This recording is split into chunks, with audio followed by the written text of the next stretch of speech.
юбилею города руководство Башкирского шахтопроходческого управления сделало сибайцам большой подарок – спортивную площадку на территории стадиона «Труд». Предназначена она для игр в мини-футбол и большой теннис. Если первый вид спорта в нашем городе освоен давно, то вот что касается тенниса, то его развитие только начинается. Я вот хочу теннис поднять в Сибае.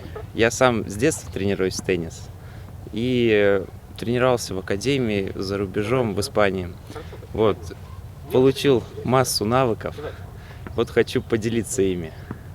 Мне очень интересно тренировать и детей, и взрослых. Вот хочу обучить играть в теннис детей и взрослых. Иван занимается большим теннисом уже 17 лет. Полученных знаний хватит, чтобы передать другим, признается начинающий тренер. К слову, желающих заниматься набралось немало. Группы формируются по 4-5 человек. Необходимый инвентарь, ракетки и мячи имеется. Теперь дело осталось лишь за стремлением сибайцев освоить этот азартный и динамичный вид спорта.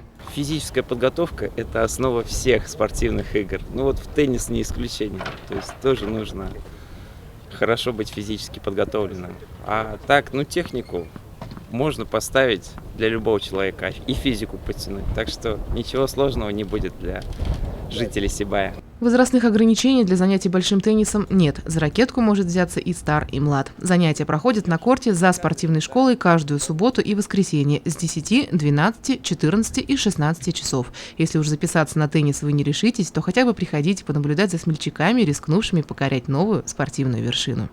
Елена Афанасьева, Радмир Сингулов, Любовь Карпова, телекомпания СТВ.